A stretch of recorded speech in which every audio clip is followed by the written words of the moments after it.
Hello, welcome to our channel. നമ്മളിന്ന് ഉണ്ടാക്കാൻ പോകുന്നത് നല്ല രുചിയുള്ളൊരു പായസമാണ് കേട്ടോ. നമ്മൾ സാധാരണ ഉണ്ടാക്കുന്ന പായസങ്ങളിൽ നിന്നൊക്കെ ഒന്ന് വെറൈറ്റി ആയിട്ട് ഒന്ന് മാറ്റിപ്പിടിച്ച് നമുക്ക് നല്ലൊരു കിടിലൻ പായസം. നമ്മൾ സാധാരണ കുട്ടികൾക്ക് സേമിയ അടയ്ക്കൽ ഉണ്ടാക്കി കൊടുക്കാറ്. അപ്പോൾ കുഞ്ഞുമക്കൾക്ക് ഇടയ്ക്ക് ഒന്ന് വ്യത്യാസമായിട്ട് ഉണ്ടാക്കി കൊടുക്കാൻ പറ്റുന്ന നല്ല രുചിയുള്ള സിമ്പിളായിട്ടുള്ളൊരു പായസമാണ്. ക്ഷേത്രങ്ങളിലൊക്കെ ഭഗവാന് നേടാം.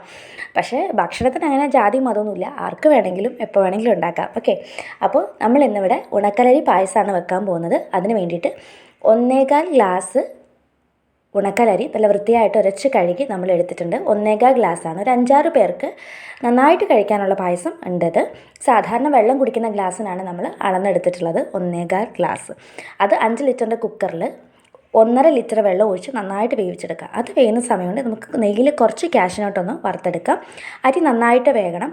നമ്മൾ ആദ്യം ഒരു 4 വിസിൽ അടുപ്പിച്ചിരുന്നു. 4 വിസിൽ അടുപ്പിച്ചിട്ട് തുറന്ന് നോക്കിയിട്ട് വേവാത്തത് കൊണ്ട് നമ്മളൊരു 1/2 ലിറ്റർ വെള്ളവും കൂടെ ഒഴിച്ചിട്ട് ഒരു 2 വിസിലും കൂടെ കേൾപ്പിച്ചെടുത്തിട്ടാണ് നന്നായിട്ട് വെന്തത്. നന്നായിട്ട് വെന്തില്ല എന്നുണ്ടെങ്കിൽ എന്താണ് പ്രശ്നം എന്ന് വെച്ചാൽ ചോറും അതുപോലെ തന്നെ പായസമായി കഴിയുമ്പം വേറെ കിടക്കും. അപ്പോൾ ഒരു രസം ഉണ്ടാവില്ല. അപ്പം നന്നായിട്ട് ചോറ് വെന്തുടഞ്ഞ് വരണം. അങ്ങനെ വെന്തുടഞ്ഞ് വരുമ്പോൾ ഒരു പിഞ്ച് ഉപ്പിടാം.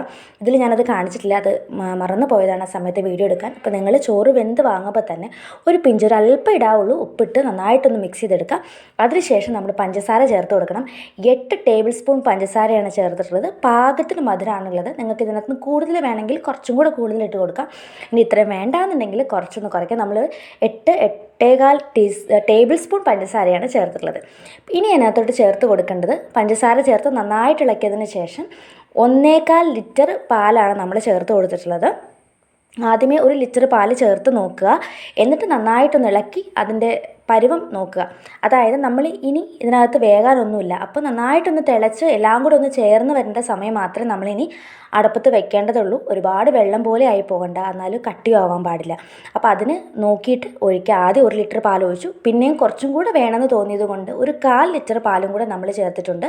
ചേർത്ത് ഇളക്കി കഴിയുമ്പോൾ ഈ ഒരു പരുവത്തിനാണ് വേണ്ടത്. നന്നായിട്ട് തിളച്ച് ഒന്ന് യോജിച്ച് വന്നതിന് ശേഷം പായസം റെഡിയായി ഒന്ന് ചൂടാറി കഴിയുമ്പോൾ വീണ്ടും കുറുകും. അപ്പോൾ അത് നോക്കിയിട്ട് വേണം നമ്മൾ പാല് ചേർത്ത് കൊടുക്കാനായിട്ട്.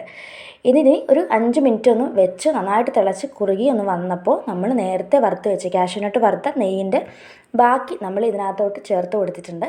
ഇനി ഇത് നല്ലപോലെ ഒന്ന് ഇളക്കി യോജിപ്പിച്ചെടുക്കാം.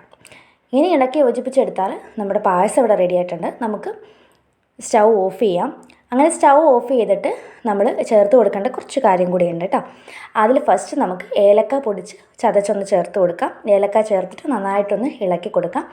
ഈ പാല് ചേർത്ത് കഴിഞ്ഞാൽ നമ്മൾ അടുപ്പത്ത് വെക്കുന്ന സമയമുണ്ടല്ലോ, ആ സമയത്ത് നമ്മൾ കൈയെടുക്കാതെ ഇളക്കണം, ഇല്ലെങ്കിൽ പാട കിട്ടും. അപ്പോൾ ഇടയ്ക്ക് നമ്മൾ കുടിക്കുമ്പോൾ പാലിങ്ങനെ പാട കെട്ടി കിടക്കുമ്പോൾ ഒരു രസം ഉണ്ടാവില്ല. അപ്പോൾ അതുകൊണ്ട് നമ്മൾ നന്നായിട്ട് ഇളക്കുക. ഏലക്ക ചേർത്ത് കഴിഞ്ഞതിന് ശേഷം നമ്മൾ നന്നായിട്ടൊന്ന് ഇളക്കിയതിന് ശേഷം നമ്മൾ നേരത്തെ വറുത്ത് വെച്ചിട്ടുള്ള അണ്ടിപ്പരിപ്പ് കൂടെ ഇതിനകത്തോട്ടൊന്ന് ചേർത്ത് കൊടുത്ത് ഇളക്കിയാൽ നമ്മുടെ പായസം ഇവിടെ റെഡി ആയിട്ടുണ്ട്. നല്ല ടേസ്റ്റുള്ള പായസമാണ്. എല്ലാവരും ഒന്ന് ട്രൈ ചെയ്ത് നോക്കുക. നിങ്ങളുടെ അഭിപ്രായങ്ങൾ കമൻറ്റ് ബോക്സിൽ എന്നെ അറിയിക്കാൻ മറക്കരുത് കേട്ടോ. അപ്പോൾ നമ്മുടെ പായസം റെഡി ആയിട്ടുണ്ട്. നമുക്കിനി ഇതൊരു ബൗളിലേക്ക് മാറ്റി കൊടുക്കാം. ഒരു സിമ്പിൾ പായസമല്ലേ, ഒരുപാട് ഇൻഗ്രീഡിയൻസ് ഒന്നും ആവശ്യമില്ല, ഒരുപാട് ബഹളങ്ങളൊന്നും ഇല്ലാതെ നല്ല രുചിയുള്ളൊരു പായസം. അപ്പോൾ ഇനി ഒരു ബൗളിലൊക്കെ ഒഴിച്ച് നമുക്കൊന്ന് ഡെക്കറേറ്റ് ഒക്കെ ചെയ്തെടുക്കാവേ. നിങ്ങൾക്കിത് ഒഴിക്കുമ്പോൾ മനസ്സിലാവും ഇത് ഇച്ചിരി ഈ ഒരു പരുവത്തിനാണ് നമ്മൾ വാങ്ങേണ്ടത്. കാരണം ഇരിക്കുമ്പോൾ ഒന്നും കൂടെ ഇത് കുറുകി വരും എന്നുള്ളതുകൊണ്ട്. അപ്പോൾ നമ്മുടെ പായസം റെഡിയാണ് കേട്ടോ. അപ്പം നമ്മുടെ മക്കൾ എന്നും കഴിക്കുന്ന പായസത്തിൽ നിന്ന് വ്യത്യസ്തമായിട്ട് അവർക്ക് ഉണ്ടാക്കി കൊടുക്കാൻ പറ്റുന്ന ഒരു ഐറ്റമാണ്. നല്ല ഹെൽത്തിയാണ്. അപ്പോൾ എല്ലാവരും ട്രൈ ചെയ്ത് നോക്കുക. നിങ്ങളുടെ സപ്പോർട്ടുണ്ടെങ്കിൽ മാത്രമേ എനിക്ക് മുന്നോട്ട് പോകാൻ പറ്റുള്ളൂ. സോ സബ്സ്ക്രൈബ് ചെയ്യാനും ലൈക്ക് ചെയ്യാനും കമൻറ്റ് ചെയ്യാനും ഷെയർ ചെയ്യാനൊന്നും മറക്കരുത്. നല്ലൊരു വീഡിയോ ആയിട്ട് നമുക്ക് വീണ്ടും കാണാം. അതുവരെ ബൈ.